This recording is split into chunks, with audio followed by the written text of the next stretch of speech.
Hello, everybody. Good morning. Shegun Fatumo, you are the first one here today again. Good morning. Natalia Valentinovna, good morning. Tokumbo Talks, Kenneth Amobi, good morning. Folafe, Ernest Ebong, Lola Shoromke is here. Bose Fayajola Abiodun, Ola Luwe. Oh, thank God you are here. You know, you are the one I thought I blocked accidentally, but I couldn't find where I blocked you. So, thank God you are back. Richard Brooks, T. Mark T. Praise. By the way, T. Mark T. Praise. I think I wrote, you wanted to talk to me, so I wrote you on Skype. You did not reply to the Skype message, I guess. So, let me know if you are still interested. Neki Okoro, Oluwakayode is here. Faith Kenny, Mayowa is saying Happy Father's Day. So, okay, is it Father's Day today? All right, thank you. Kike Woronkeje is here. Tibet Justice. Olowo is here. Eric. Adebayo is here. Tiger is here. Alvin. Obadiah, Jemina, Anthony, Aline, Shoni Rao, Adedamola is here, Shegun Lawal, Adetoro, Anu Paraskal, Cons, also saying Happy Father's Day, Pastor Irene, Lorna, saying Happy Father's Day, everyone. Dexter. Now, you know what? Let's go ahead and share the link if you don't mind. So, Judith Badkwe, please, let's go share the link. Let's go share the link. Let's go share the link, please. All right. So, if you have shared the link, anyone who is here to share the link, let's go look for a way to share the link. Mayo White showed us the way to do that the other day, so let's go ahead and do that. Thank you, everyone, for your greetings on Father's Day. Well, you know, I'm an old man now, so if I'm being greeted and congratulated as on Father's Day, it makes me feel old. It makes me feel like an old man. Well, I guess not just as a father physically, but as a father spiritually, right? I guess that's what it's all about. Well, thank you. Thank you. You know, we have just one Father, Jesus says. We have our Heavenly Father. So our Heavenly Father is our Father. So, and of course, I'm getting old. I'm 50 years old. 50 years old. So, you know, not so young anymore.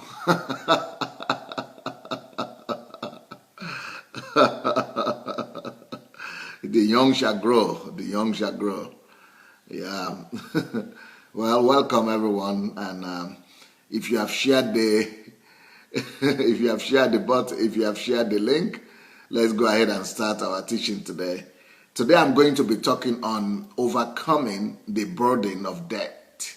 Overcoming the burden of debt. How do we are going to, we have been talking about financial freedom. And there is just no way for you to enjoy financial liberty and freedom unless you overcome the debt burden. You've got to overcome the burden of debt. So debt is a real heavy load on a lot of people.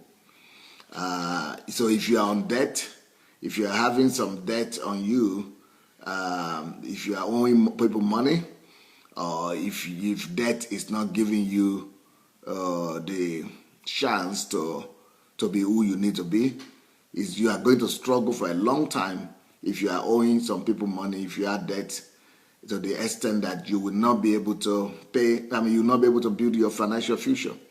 So for you to really build your financial future, you need to first of all deal with the debt question. We need to deal with the debt question. So the reason why did I call this the overcoming the burden of debt? Because debt is It's a burden. Debt is a burden. It's a burden because it weighs down on you. It weighs you down, and it's crushing. Debt is a bad thing. It can kill you morally. It can weigh you down spiritually, and even physically. You know, people get into all sorts of problem because they are in debt, and so we have to talk about that. And I think it might take me a few days to be able to overcome. I mean, to be able to really clear this topic of debt. So, any one of you, and the way the world system is set up these days is that most people now have one debt or the other. So for me to ask you if any one of you is having debt, it's like a waste of time, because most likely, everyone is now having one debt or the other. If you are not in debt to people, you might be in debt to. If you are not indebted to people, you might be indebted to the bank. If you are not indebted to the bank, you might be indebted to credit card companies. If you are not indebted to credit card company, you might be indebted to insurance companies. So that's just the way it is.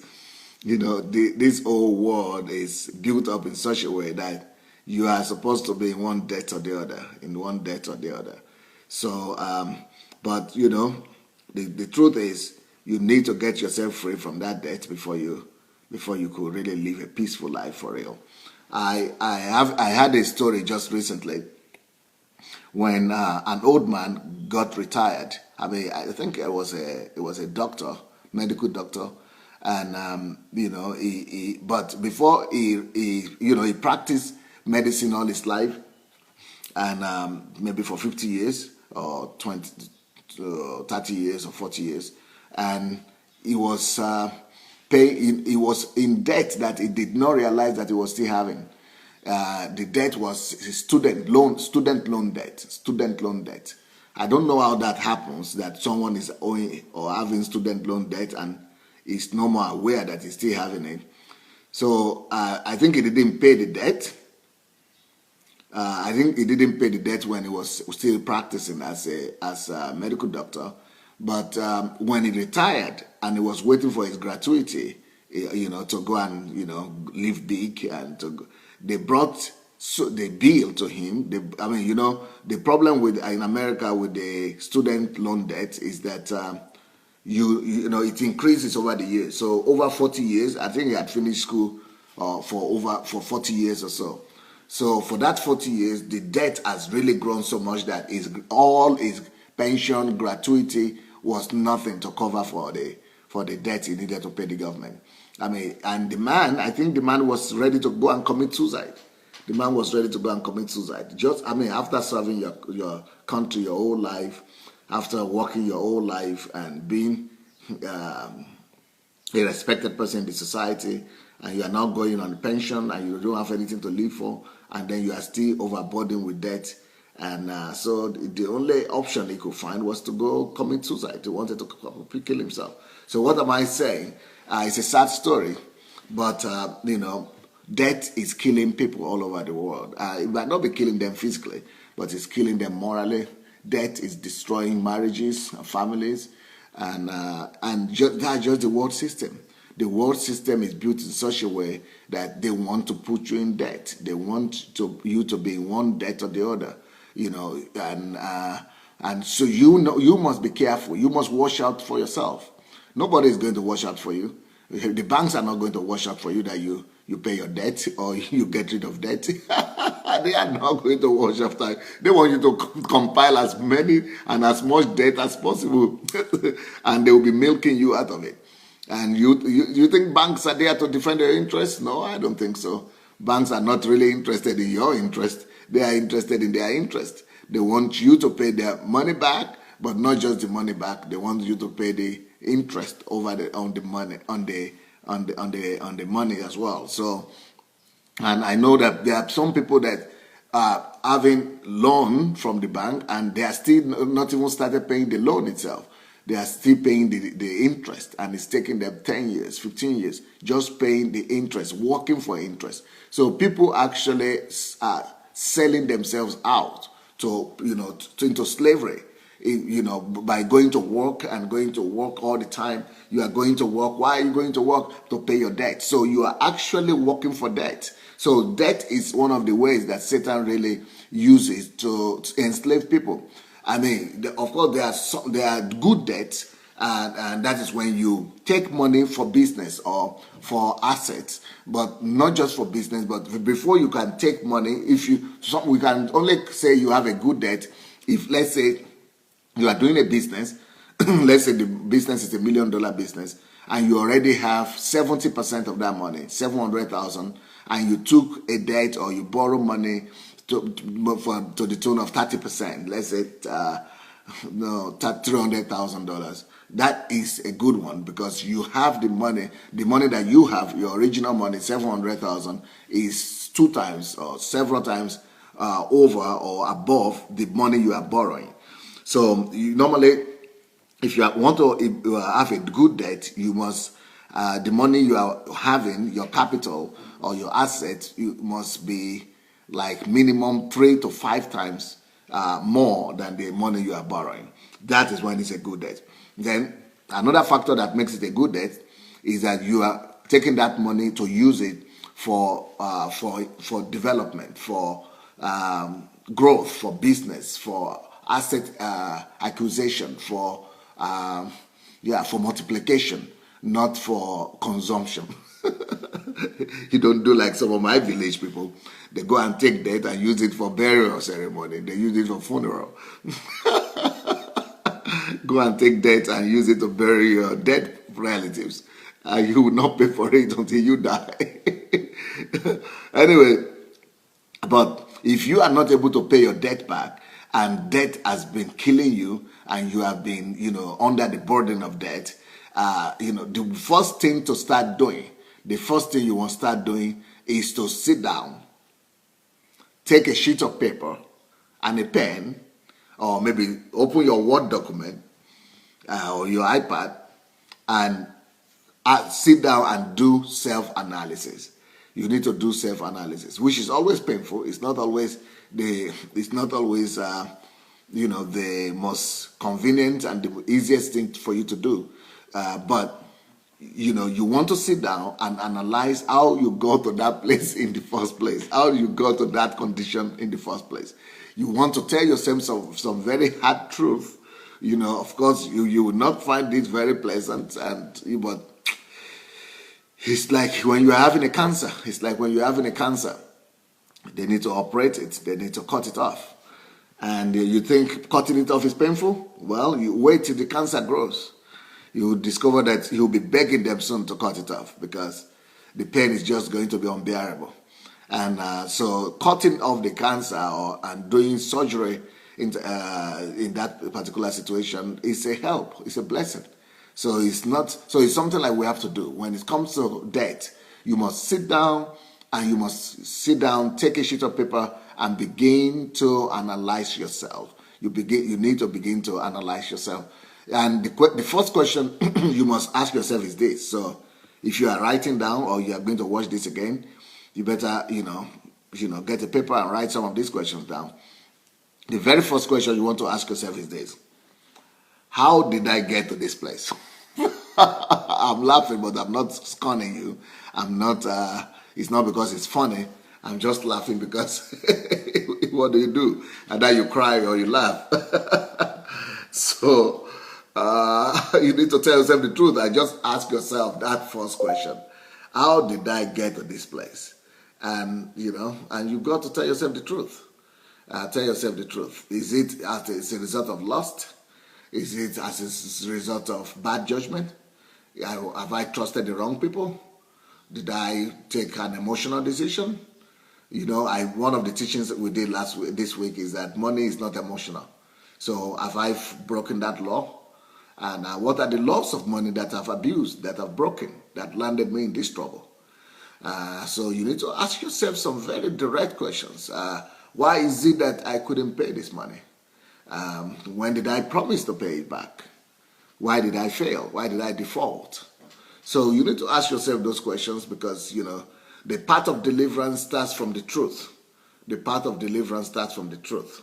So you need to start telling yourself the truth and just, let the picture become clearer to you. You need to see the picture clearer. You need to see a clear picture how you have come to default on your obligation, on your loan or on your debt. And it's a good thing if the money is working for you, and if you are sure that the money you took, nothing has happened to it, you have not lost it.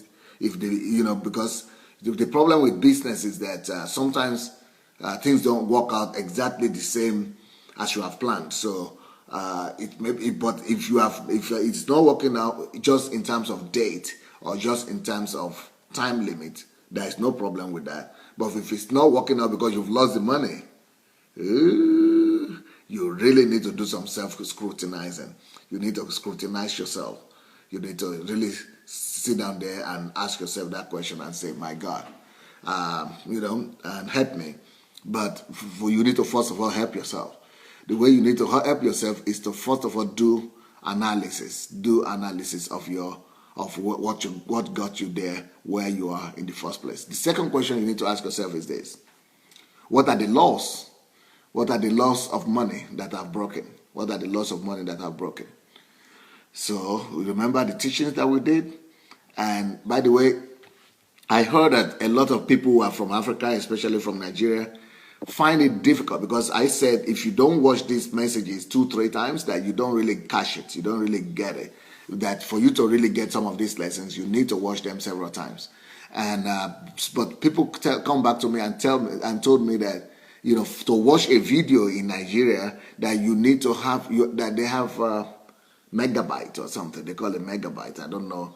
I think what they are trying to say is that they have that you need to buy megabytes. That's what they said. You need to buy time or so. When you are watching an hour video, that's like spending $200 or $300 just to watch an hour video. That's like crazy. I said those telecommunication companies in that country, they are just drawing and dragging people into debt. I mean, how could you be paying $200 or so for a video, for 1 hour video? What will happen when you watch 10 hours video? What happens when you watch video every day? So I mean, they are just drawing. Africa is where they are supposed to have everything cheap, but that's where you have everything expensive, more expensive than anywhere in the world.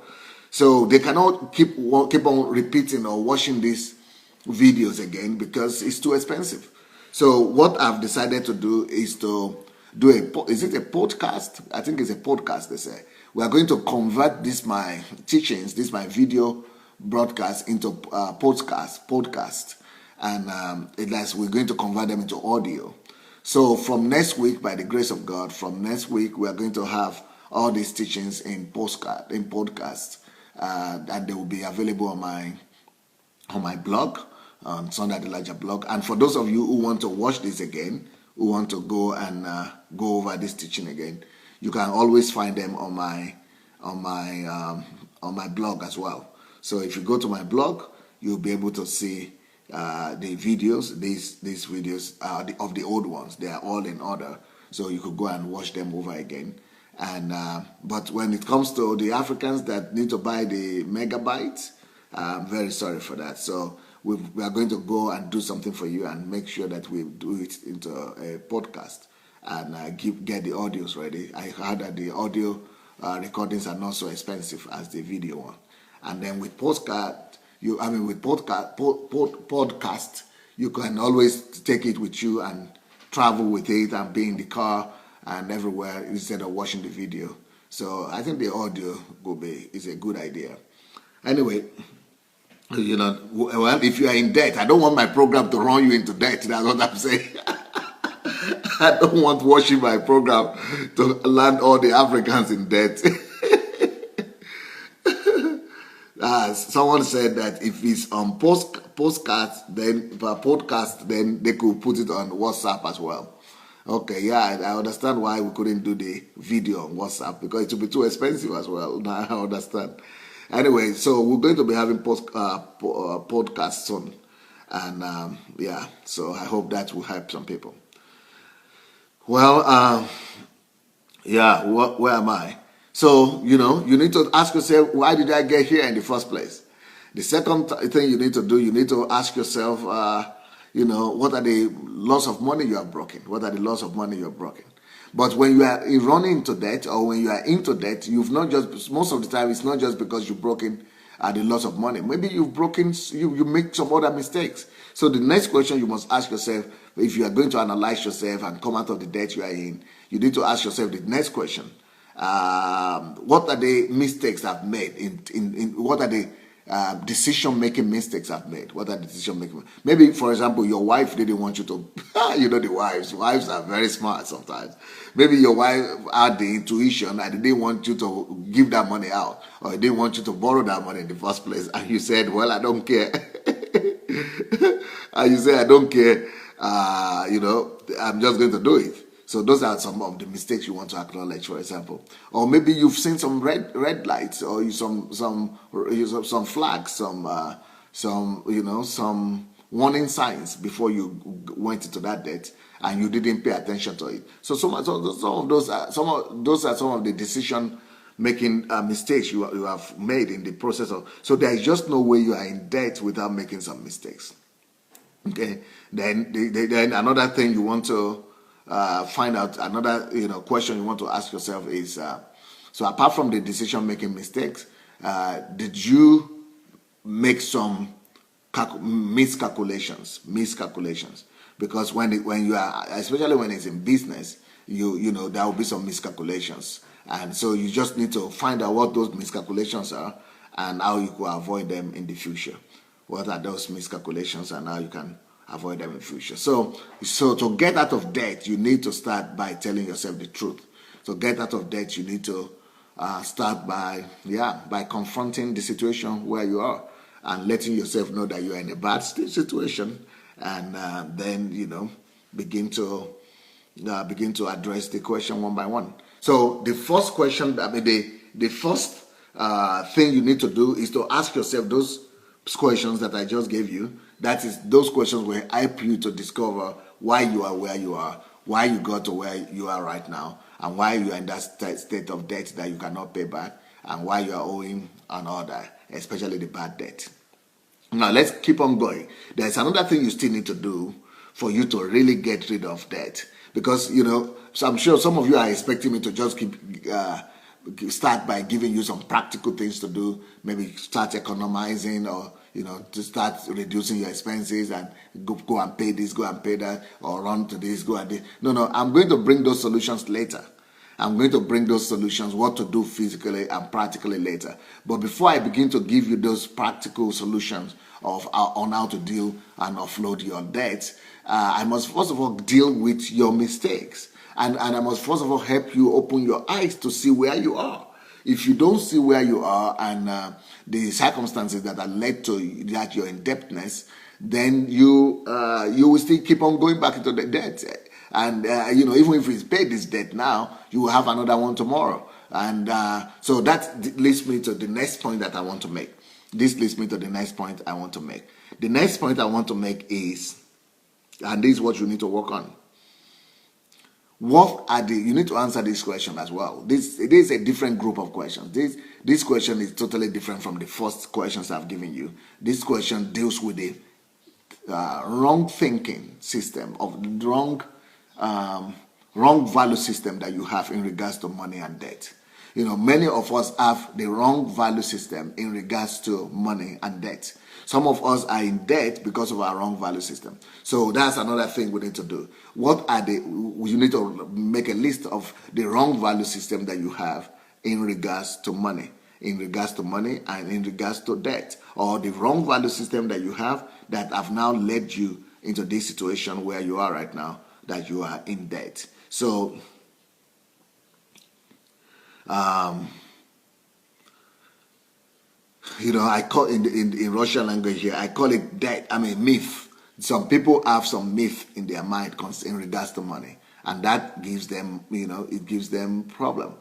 So what are the wrong attitude you have? For example, if you are borrowing money just because you want to go, like in my culture where I come from, you want to go to a party and you need to have a dress code for that party, and so because you need to, please your friend and go to them to that party and have the same husband and wife are wearing the same dress, and then all the friends wearing the same dress, and because that is the code or the color of the dress they have given you, and the style, so you don't have the money, you have to go and borrow money. Well, the problem here is more than just money then. The problem here is more than you paying your debt. The problem here is you changing your mindset. So we need to help you to get to a place where you say, okay, I'm not going to be pleasing the crowd anymore. I'm not going to be living for others. I'm never going to do things because other people are telling me to do it. I'm never going to do things because I want to fit into the society or to the demands of the society. So you've got to get to a place where you renew your mind, you renew your thinking. So your value system in this case is a value system of people pleaser. You are a value system of crowd pleaser. Or you could say it's a public opinion value system. So if you respect public opinion more than you respect the loss of money, more than you respect your future and your life, you will keep on getting into that debt. You will keep on getting into the debt. Or maybe you have another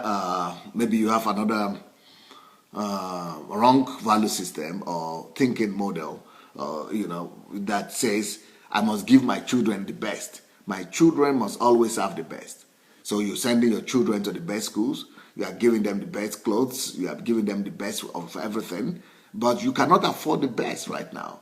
You cannot afford the best. So if you cannot afford the very best for your child, give them the best love, give them the best treatment, give them the best attitude, the best kindness, the best teaching, the best upbringing. But don't be giving your children the best. But so there are some parents who think like that, who think that they want to give their kids the best, and in the process of giving their kids the best, they go into debt. They go into debt, and they say, "But it's my children, it's my family. Oh, not I just must do this for my family." Well, I'm sorry. Maybe you need to change that attitude. Maybe you need to change that value system of putting your children, putting them the head of your money priorities. So you need to be able to, tell your children sometimes that I'm sorry, I cannot afford this. I'm not going to buy this for you. I'm not going to do this. We cannot afford it. So that's one of the value systems that you might want to change, and a lot of things that that is just wrong. For example, like the other day, I was telling people that you should try to live without credit cards. That try to live without credit cards. And so many people started writing me, especially people in America. They were writing me and saying that you cannot live in America without a credit card. I said you can live without. I know people in America who live in America without credit cards. They live with debit card. You can live with debit card, but not with. You can have a card. You can have a card, but it's not going to be credit card. It's going to be a debit card. So it looks the same, but the debit card is that you have money in your account. The credit card is saying you don't have money in your account, but you are spending the money you don't have. You are spending the money that the banks puts there. Or credit card is an automatic borrowing. So you are getting yourself into debt each time you use credit card. And somebody said, no, but credit card is not bad. Okay, even now someone is asking, why are you talking about credit cards? Well, I'm talking only to people who need help. I'm only talking to people who want help. And I'm only talking to people who want to get themselves out of the credit, out of the debt burden. I'm talking to them about overcoming the burden of debt. So only people who want to come out of debt, who want to get themselves out of that burden, they are the ones I'm talking to. So if you are fine with credit card, please have your way. We're all free agents. We can do what we want with our lives. But what I'm saying is, people who are coming to listen to me and they need help to overcome and overhaul the debt they have in their lives, one of the things they have to deal with is to change their mindset about credit cards. And you must know that even the money you are borrowing, somebody says the most important thing is for you to service your debt and pay your credit card on time. Yes, because it gives you credit card history. I know that. You have a better credit history. Yes, that is all good. But it's a trap. It's a trap. You might be paying for your credit card right now, and you are having good credit history. But what about if you lose your job? What about if something goes wrong, and you need to still keep on paying the debt and on the credit card? And what about if you have an accident? What about if something goes wrong? And so you don't want to. And sometimes the credit cards could be deceptive, and because they give you limits. But if you are really having a lot of money, I mean, if they find out that you are making a lot of money, or you're having a good salary, they remove the limit. They tell you, go and borrow, go and spend as much credit card, as much money on your credit card as you want. Sometimes they give you limitless credit card. So you get into more debt without even realizing it. But you'll be thinking, I can afford it, I can service that. Oh, it's just $10 a month. Or it's just $200 a month. It's just $300 a month. But it buries you. It could bury you, And apart from all that, I discovered the other day that apart from you paying the debt, if you are having a credit card, that you are automatically losing the 30% you are supposed to be paying yourself. Because most credit card companies make up to 30% of all money on your credit card as the profit for the credit card company. So you are actually paying 30% extra to whatever debt. You are paying the bank extra to the money you've spent on the debt or on credit card. So let's say you have spent $1,000, on your credit card, getting it from the bank. I mean, the bank money, credit card. So you spent $1,000.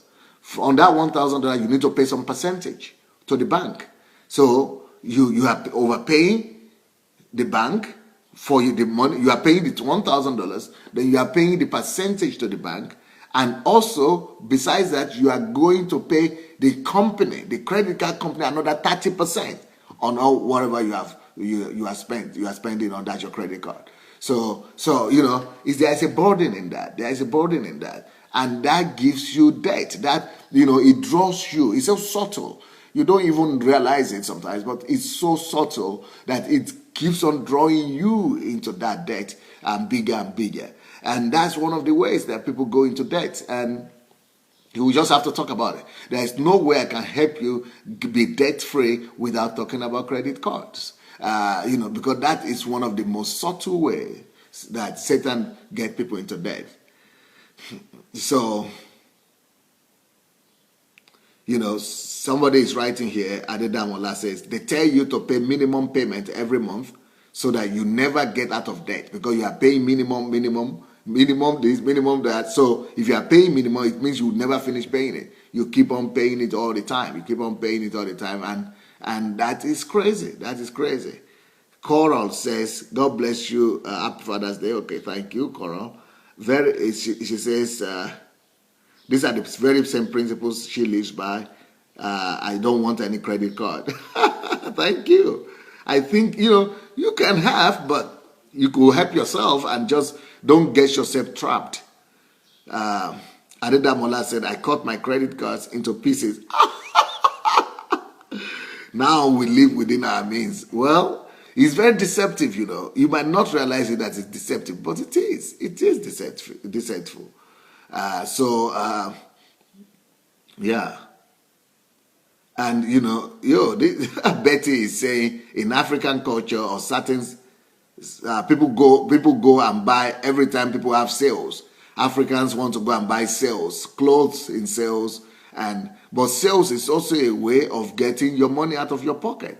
Sales is a way of getting your money out of your pocket. So, yeah, there are a lot of traditions, a lot of things that we do that might not be the best, that might be giving us or landing us in debt. Taiwo Ikwenson says, I live in Britain for over 7 years. From day one till now, myself and my wife have no credit cards. You see, even when we had nothing, we don't know the color of the cards.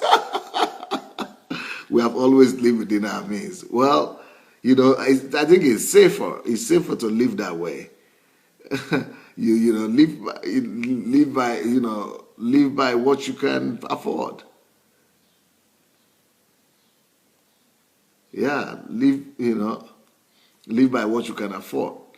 So anyway, so, I'm sorry if someone has been offended that I'm talking about credit card, but it's your choice. You don't have to do what I say. I'm just trying to say that if you have that belief system that you cannot live in a society, because actually I was convinced by a lot of people when I used to go to America. People tell me that it is good actually to have credit cards. You have to actually have credit cards, just manage them very well, which is true, but there is a little bit of danger there anyway.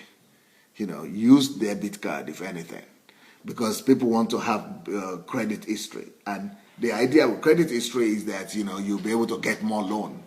But loan and borrowing is not always the best thing, and there are of good borrowing. Like I said, there are good loans and good debt. Like I said, if you are borrowing just a fraction of what you have, like 30%, but you already have 70% of the worth or the net worth or the asset of whatever you are borrowing, or you are borrowing just maybe 10% of what you already have, just to add to what you have already. That might be a good one.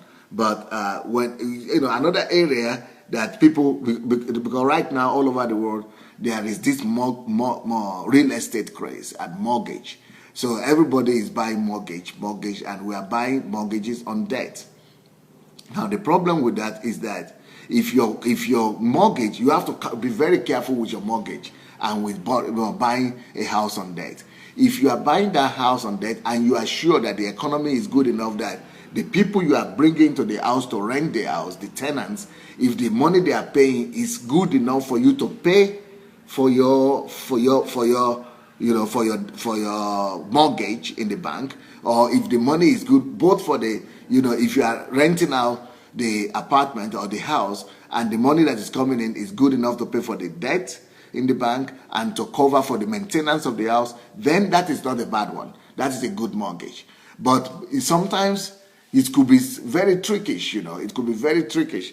Sometimes you think that the money you are supposed to, the money that's supposed to be coming in on the mortgage is supposed to be enough, but you discover that something happens in the economy and then the money is not enough. And then you have to be bringing money out of your pocket to pay for that mortgage to the end. That might be very painful, and that might be very tricky right there. So you bought a house thinking that you are renting it out and it's going to be taking care of itself. If it's taking care of itself, that is brilliant. But if you think it's going to take care of itself, then you discover that it cannot take care of itself really, and then you still have to be using your salary to be. So it means what was supposed to be an asset has become a liability. So that's why you must carefully consider and calculate how much money will be coming in from the rent if you are using if you are got a mortgage on your house and if that money if you are going to use it as an asset. But the one that is really bad is that many people go and take a mortgage on a house and they don't even get tenants to live in that house. They go and live in that house themselves. That is that is a dangerous one, because then you are depending only on your salary. You are depending on your salary that you are going to be using your salary to pay for the you're going to be using your income to pay for the mortgage, to pay the bank. So can you imagine, you need to pay the bank, you're having a salary of maybe £2,000 or $2,000, and then you are going to be paying the bank $500 or $400 on your mortgage, and you are living in that house, and that house is not bringing you money. That is not so smart. That is not so smart, because then you are living in liability. You are living in a house that is taking money away from you every month. And some people say, well, that money I could have been paying it anyway, in another place where I am staying. Where I would have been staying. But why don't you do like this? This is what I advise people to do. Why don't you, if you have taken a mortgage on that house, why don't you rent it out? Actually, the best scenario is if you could rent out. I don't know if that is possible in many countries now because the economy is so bad. But it could be possible, really, that you rent out you take a mortgage on your house and then rent out the house, and the money, but rent out the house not to one person. Give out the house room by room. So let's say you have 3 rooms and you give out to 3 tenants. That way, you will have enough money coming to take care of the mortgage for the house, and also 2 people is enough. The rent of 1 person, 2 people will be enough to take care of the mortgage of the house. Then the 3rd person, the rent from him will be also, good enough to help you pay for the smaller apartment that you are living in, or to pay for the smaller house that you are living in. So the ideal scenario about mortgage is for you to take the house, take money or get the money from the bank, rent it out, so that the money that is coming from the tenant is totally covering the debt you are paying the bank every month, or the maintenance. But then you are having more money coming in because you have several tenants, and then that money, you are also, from that particular house, you are also paying for the smaller house, or 1 room, or smaller apartment or flat where you are living with your family. So that house alone, that way, is paying for itself, and it's also paying for you. That is the ideal situation. That's the ideal situation. So that way, then you will not have that excuse by saying that, oh, let me just live here because I will be paying rent anyway. But why don't another person pay your rent? Why don't other tenants pay your rent and pay also your mortgage? That is the ideal situation, really. That's the ideal situation. But we are not living an ideal world. Yeah, even though that is the ideal situation, but we don't live in an ideal world. So you need to really, make your calculations well. You need to sit down and get to work on calculating all these things and see how it works out for you. You need to get your you need to get your mathematics, get your calculations in order. Okay. Neil is asking me, what about leasing a car? What are my thoughts on leasing a car? That's interesting. What I'm thinking about leasing a car is that could also be a debt trap. It could be a debt trap. But I think, the bottom line is there any way you could do it in such a way that your car will be bringing in some money for you?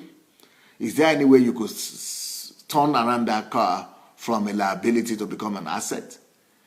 Or leasing also could be good sometimes if you will sit down and calculate how much money buying a car will have cost you, and if you are leasing it, maybe you could actually count it in such a way that your lease money will be much less than if you had bought the car. Because if you are buying the car, you are paying like $10,000, $15,000, $20,000 for a whole car, and then you have to maintain it, and then you have to pay for the fuel all the time. So that's a lot of money to be able to sustain a car. But leasing it, if you for the long term, if you calculate it, maybe you want to lease it for 2, 3, 4, 5 years, maybe the money will still be less than you will pay for maintaining a whole car. So if you are going to calculate it, and the money is going to be less than, it's going to be for you to lease a car for a certain period of time. So let's say leasing a car will cost you just $2,500 in 5 years, and buying a car will cost you $20,000. Definitely, you want to lease it. You don't want to buy it because buying it, that is, you have to calculate the expenses of the car and the cost of the car, the repairs of the car, the fuel, the gas, and all that. If that whole amount is bigger than what it will cost you when you are leasing it, then definitely it's better to just go and lease the car and use a lease car rather than your own car that you are paying for. So all these things are very trickish sometimes. They are very trickish. But the idea is that, first of all, the first thing I told you have to do is to ask yourself some hard questions. Why did I get here? How did I get here? And I gave you some of those questions. And this second point I was talking about is you need to also challenge your thinking. You need to challenge your value system, and what are the thinking system that has brought you to that place you are. I mean, what are the fundamental questions? Fundamental belief system that you have that is wrong in regards to money.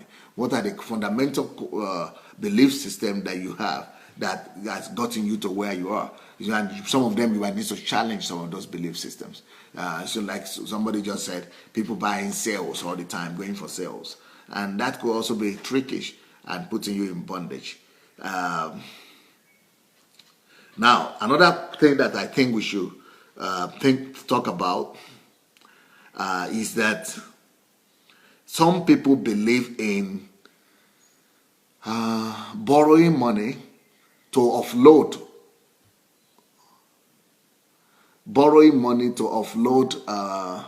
another debt. So people are borrowing money to cancel a previous debt. So getting into debt to cancel another debt, getting into debt to cancel another debt. And so I think that is also a fundamental question that is about belief system. It's a question about belief system. Ojekwa Israel is saying, good morning, Pastor. I like that illustrations on mortgage. The summary I got here is that whatever loan type one takes, it's important that we turn it into an asset and make sure the loan services itself. At the same time, give you extra. Yes, assets must put money in your pocket. That's right. And Neil asked about leasing cars, and somebody just answered here. Cecile says, yes. She just got a revelation. Maybe, or Cecile is a man, I don't know. He said, yes, it's better to lease a car than to buy a car. He got a revelation that way. Even when you buy a car in mortgage, or you mortgage a car, or you buy a car on loan, loan, and that also to take a lot of money from your pocket. So, anyway, another thing I'm trying to deal with is the mentality, and there are some people who do this. When they just want to get themselves out of the immediate problem.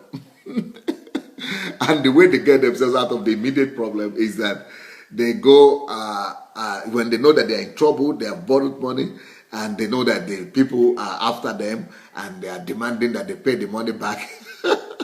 They quickly go and borrow from another person again to pay the other person they were owing, and then, they wait until the time comes, and then begin to, but you don't do that. That's not a good thing to do. You don't want to borrow money to pay for the debt that you are not, you don't work for, you've not, that you couldn't pay. So you don't borrow money to pay another money. You don't go into debt to pay for another debt. That would be a vicious circle that will never end. You don't want to go into a situation like that. That is a wrong model. So if you know people who are borrowing, and sometimes the problem is that we lend those kind of people money because we don't know that they are borrowing money to pay for another debt that they were already owing somewhere. That could be a messy situation. That could be a messy situation. It will get you into trouble. It will get your family into trouble. It will get your kids into trouble. It will mess up your reputation big time. It will mess up your reputation. So that's one of the worst practices in regards to money and in regards to debt that you could ever get yourself involved with. You don't want to ever get to a place whereby you are borrowing money to pay money. Okay, maybe you could say, yeah, but the situation was so bad. Maybe there could be an exception, but it's I will not recommend it. So for me, says that is like robbing Peter to pay Paul. It's getting you into a lot of problems. Ovi Dominic says, sir, please, how do I know the right time to build a house or buy a car? Oh my God. Yeah, I think you are new here, Ovi. And if you have internet, please go to all my teachings in the past 2-3 weeks and listen to them. I already gave an answer to that many times. So if you are new, go listen to my old recordings, please. Awodu Shao says, I just got a revelation. Devil is in trouble. Yeah, I want Satan to be in trouble. I want him to be in trouble. That's why I'm doing all these teachings. And I'm glad that Satan is in trouble right now. Well. Yeah, so please, you don't want to rob Peter to pay or whatever the lady said. You don't want to rob Peter to pay Paul, right? You don't want to rob Peter to pay Paul. Adedamola is saying borrowing to cancel another debt should only be used in the case where you can cancel your credit cards, which is usually about 30% approximately. If the loan is about 10% approximately, it will make you lesser time to pay off your debt, and you pay lesser than you pay on the credit card. Well, that's a suggestion right there. But I'm just not in favor of that strategy of borrowing to go and pay another debt. It's like it's going to suck you in. It's going to suck you in, and it's going to be a vicious circle that will never end. It's going to be a vicious circle that will never end. So take care. Be careful of your decisions. So anyway, getting rid of debt and getting out of debt, overcoming that burden of debt, has to start with changing your decisions. Has to start with self-examination, self-analysis, changing your decisions, finding out the wrong decisions you are taking, and changing your value systems. Changing your value system in regards to money. That is the way you begin to overcome your debt. The process of overcoming your debt is not in paying the money. That is not the very first thing you need to do when you want to overcome debt.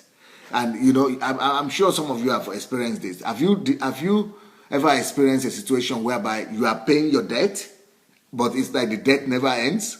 Or even your credit card debt or your loan in the bank, you are paying it. It's like you are paying every month. You are paying your debt. You are servicing your debt, but it's like it's never ending, because when you are trying to pay your debt, not setting yourself free mentally first, that's what you get. You go into a bondage, because debt is a bondage, and one of the ways it enslaves you is that it keeps you in a perpetual process of payment. First of all, you start paying the percentage on top. And then by the time you finish paying the percentage and go to payment of the real debt itself, you are so neck deep in the thing, and you might never get out. It is very difficult for anybody to actually ever truly get out of paying debt or of debt. Very difficult. And what makes it difficult is because people don't change their mindset first. They don't start overcoming debt in their mind. They don't start overcoming debt by doing what I'm telling you to do now, by sitting down, giving themselves some critical thinking and analysis. You must overcome that debt here first, in your mind. You must first of all defeat the debt in your mentality, in yourself. You must first of all overcome that debt, the burden of debt, mentally. You must see yourself out by your decisions, by your principles. You must put the right principles in place first. Once the right principles are in place, once you have overcome the debt in your mind, it's just the payment of the debt is just a matter of time. You'll be able to get rid of the debt and be able to pay yourself out. I will get to that as well. I will get into how you begin to pay, what is the best way, what the best strategy to begin to pay your debt, and how you come out of debt. I will get into that. I will I will be talking about that also as the week progresses. But what I'm trying to say right now is that the first thing you must do when it comes to debt is defeat it mentally. Now, let's say you have defeated it mentally. Then what do you want to do physically to begin to offload your debt, to begin to cancel your debt?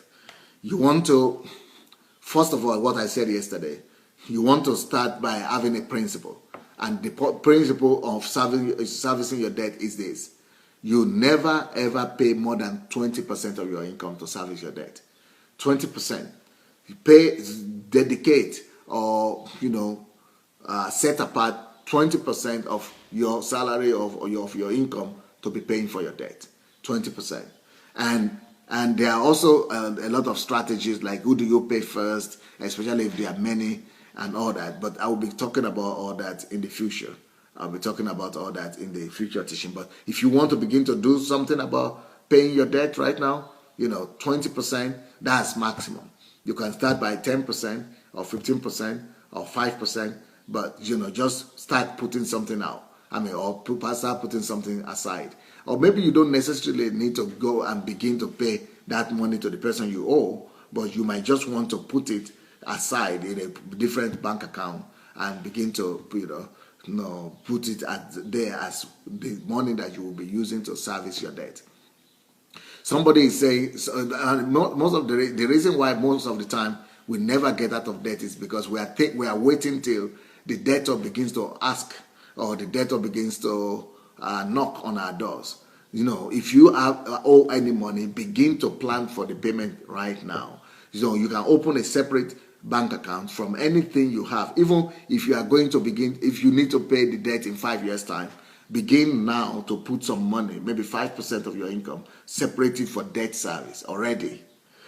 Put some money already, or and if it's going to be like 2 or 1 year or 2 years time before you pay the money back, put that money, gather some money, put it in an account where you are just saving it, and when the money is big enough, begin to invest the money with the purpose of paying the debt. So you could go into investment just for paying your debt. You could go into saving just to save money enough and then invest to be paying the debt that you owe in the future. So those are some of the planning that you want to do about your debt. So those are some of the practical things you want to do. Well, before we finish, I would like to ask you to write your decisions, if you don't mind. I'd like to hear people's decisions and your whatever you are thinking about, what you are feeling, your impression about this teaching, and your decision about this teaching. And please write to me. Write whatever you think. What is your decision about this teaching right now? And what do you want to do with it? And does it help you? Has it helped you anyhow, or do you think it will help you, or you'll be able to help other people through it? And what are your decisions? Okay. Olukayode says, I do not borrow, but I'm a victim of borrowing or lending, that is. I have been, it's a victim of borrowing, so it means he lends. I have been robbed by borrowers several times to pay themselves. Yeah, that's so sad. I do not know why I fail to overcome emotional giving. Right now, I have lots of bad loans outside. Yeah, people know how to exploit your kindness. Your teachings have liberated me. Thank God. No more loans to people in whatever guise. Yeah, because you are not a bank. You are not a bank. My eyes are now open. Thank God. That's a good testimony right there. I would rather have that kind of testimony. Betty Mueller, brother, look at you there. I feel for you. Me too. Emotionally giving is a killer. Money is not emotional. Money is not emotional. It is logical. Shoni Rahola Yemi says, I have decided to live within my means. Okay, that's good. Good decision. Oluwaseyi Adetola says, do I give up my credit card and take a debit card? Well, if you have not understood that from my teaching, I don't know what you understood. I think that is a smart thing to do, my brother. You had somebody say they cut their credit card into pieces. So, Ovie Dominic says, sir, please, I registered for the mentorship program with you. I did all my course requirement for level 1 circle, but I didn't get a book for that level, even though I tried several. Okay, please write to me. Can you write to me? Write me to pastor@godembassy.org. pastor@godembassy.org. Okay, please. So, by the way, if you don't know that I have a mentorship program, online mentorship program, it's on my blog, SandeyAdelajablog.com. You can go and register for the mentorship with me, and also you can register there for those people who want to join my team to go to Nigeria with me. If you want to join my team to Nigeria and you want to, you want to know more information about the Nigerian team, you can also go to my blog, SandeyAdelajablog.com. You will see the Nigerian transformation banner there, or we change Nigeria banner. Go and press on that banner, and you'll be able to see the form you need to fill, and you can register for the newsletter concerning Nigeria as well. And yes, and if you don't have this book, Money Will Make You Rich, it will also help you to improve your financial life. This book is on Amazon, and the book on Nigeria leadership as well is on Amazon. Okay, Nkiru says, very helpful. I have been making series of decisions following these teachings. I master my life now. I master my emotions concerning money now. Thank you, sir. Joseph Ndulu said, amen. Thank you, man of God. Okay. Shoni Ron said, my mindset changed to pay myself now first before anyone. Brilliant. Esther Bless say, Pastor Sandey, your laughter make me laugh. Keep it up. Okay, thank you so much. Well, nobody is saying anything about the teaching on debt. Nobody is saying much about the teaching on debt. So it means we don't have debt, or we don't have challenge with that, or we don't have decisions about that. Well, whatever the case might be, it was nice being with you. Please go share the link. Go share the link. Let's share this link with as many people as possible, because the debt problem is a real problem out there. So maybe it will be able to help somebody. We'll see you tonight. I'll be back tonight at 9 o'clock Ukraine time. That is 7 p.m. Nigerian time, 7 p.m. British time, and 2 p.m. American time, Eastern time in America. Betty says, helpful and useful. No one is talking about these things in this world. Everyone is just deceiving you. Thank you for telling us the truth. Yeah, that's so true. Everyone is just deceiving, especially the banks and the advertisement companies. Everyone is just deceiving you. Nobody telling you the truth. You are so right.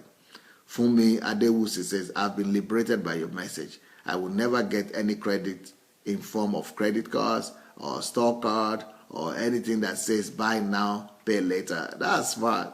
I was once in debt, but learned in hard way. I have taken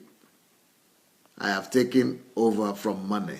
I am now the master of money. Brilliant, brilliant for me. Neil Norman says, thanks for sharing. I'm getting married in a few months, and we are barely debt-free and living on love. Beautiful. But you got me thinking, and I'll be praying. Thank you. Dora says, I'm late, but I don't have debt. Thank God. Wow, you are a free person. Awodu says, I got strategies to be a master. Yes, master over money. Kike Moron Keji says, I have to find a way to monetize my car. Or maybe you want to consider leasing. Maybe lease may be a better option for your car.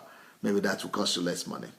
Well, everyone, it's been nice talking to you, and yeah, it's been nice, being with you today. I'll be back in the evening, and go share this link. It could be a blessing to someone. God bless you. Bye.